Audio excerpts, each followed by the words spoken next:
يا صباح الفل. النهارده هنعمل كيكه للناس الكسوله واللي عاوزه كيك سهل وسريع ومن غير مكونات غاليه، وكله كده على بعضه في الخلاط. بتهيألي مفيش اسهل من كده. هنعمل كيكه برتقال في الخلاط بطريقه حلوه وسهله جدا، تطلع معاكي هشه وطريه ومرتفعه، وطعم ونكهه البرتقال فيها قويه جدا. بس قبل ما ابدا الفيديو، انا اسمي هنا. ما تنساش تشترك في القناه ولايك واشتراك لو عجبك الفيديو. دلوقتي بقى معانا كوبايه برتقال، طبعا انا مصفياها وعصرها كويس، وكوبايه الا ربع زيت، كوبايه سكر، وده بشر برتقان. بس خلي بالك ما تبشريش لحد الابيض، يعني تبشري الاحمر بس.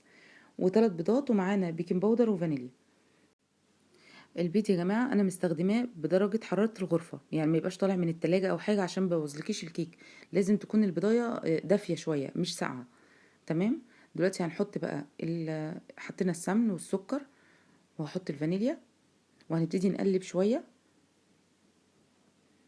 انا بعمل لكم المكونات هنا الاول على اساس ما تنسيش حاجه منها وانتي بتحطي الحاجه في الخلاط. بس هنحط بقى البرتقان. طبعا البرتقان ده انا برضو مصفياه كويس.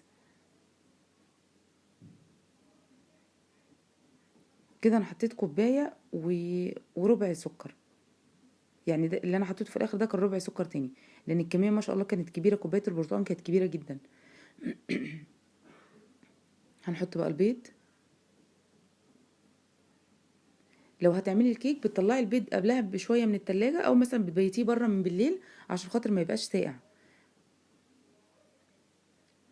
بس هنحط البيض، وهنحط بقى قشر البرتقان والفانيليا، وهنقلبهم كويس. وبعد كده هحطهم بقى في الخلاط، عشان زي ما قلت لكم كده انا عايزه الحاجات دي تبقى في الخلاط عشان تبقى ناعمه. وقشر البرتقال ده لازم يتضرب في الخلاط، لان هو انت لما بتعمليه بالمقشره بيبقى كبير مش بتبقى صغيره. المقشره بتطلعه معاكي كبير. وهنقلب بقى المكونات. هنحط بقى دلوقتي معلقه خل. الخل بيبقى حلو قوي في الكيك، بيخليها مرتفعه وهشه، وبيخلي لونها فاتح. هنقلب كل الحاجه، وهنحط قشر البرتقال دلوقتي. يبقى كده احنا حطينا زيت وسكر وبرتقال والفانيليا. اوعي تنسي الفانيليا، عشان دي بتخلي ما فيش زفاره خالص في البيض، بيخلي ريحه البيض وريحه الكيك اصلا بتبقى حلوه قوي. هنقلبها كويس. وبعد كده انا هضربها حوالي 5 او 10 دقايق في الخلاط لحد ما تنعم خالص ولونها يبقى فاتح. طبعا انا جمعت كل الحاجات هنا، وبعد كده هحطها في الخلاط عشان خاطر زي ما قلت لكم المكونات كلها تنعم ولونها يبقى فاتح. هضربهم شويه، وبعد كده بقى هقلبهم في الخلاط دلوقتي. كده الكيكه بتبقى سهله معاكي جدا وما بتتعبيش فيها. لو مش عايزه تعملي الخطوه دي، ممكن تحطي الحاجه كلها في الخلاط على طول وتضربيها. دلوقتي بقى انا هعمل كفر للصينيه او حاجه اللي انت هتسوي فيها الكيك. بدهنها سمن وبعملها بالدقيق. لازم تعملي كفر كويس عشان خاطر الكيكه ما تلزقش منك في الصينيه.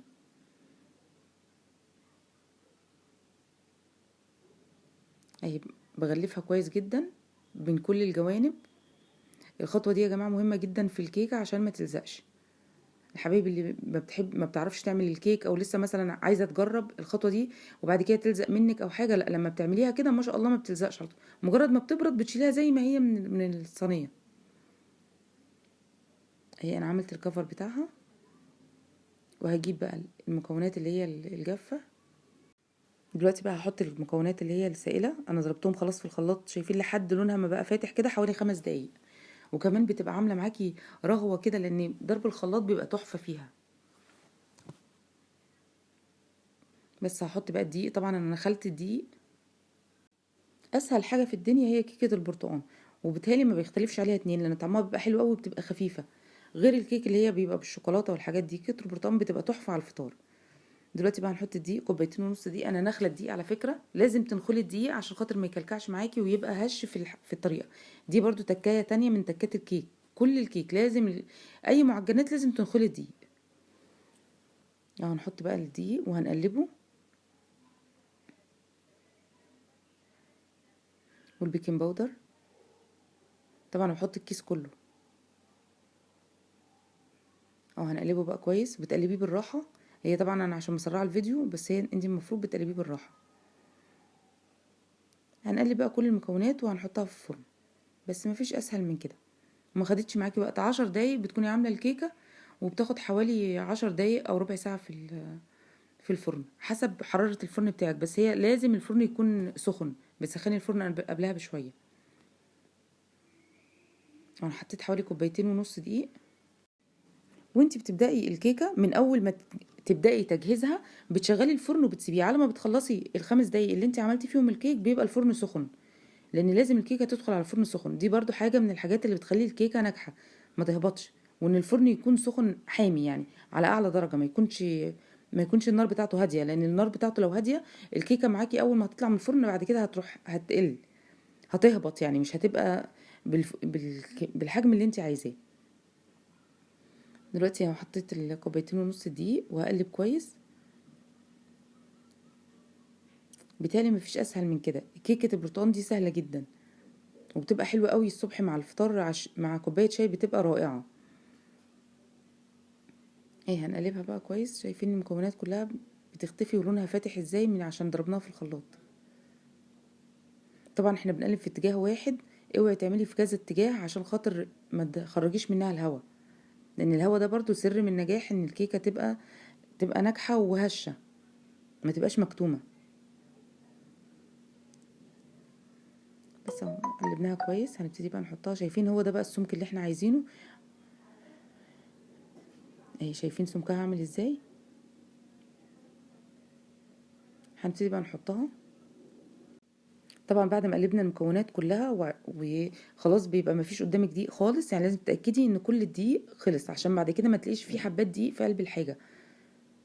هنحطها بقى في الصينيه، وهتبتدي تهزي الصينيه كده شويه بحيث ان برضو تبقى مفيش فراغات من تحت، تبقى متاكده ان الصينيه تمام، اتملت تمام يعني. اهي بندخلها الفرن، وهي كده الكيكه بتاعتنا خلصت. شفتوا ما شاء الله لونها جميل ازاي وشكلها جميل. لو عجبك الفيديو لايك واشتراك وفعل الجرس عشان يوصلك اي جديد. اشوفك الفيديو الجاي في رعاية الله.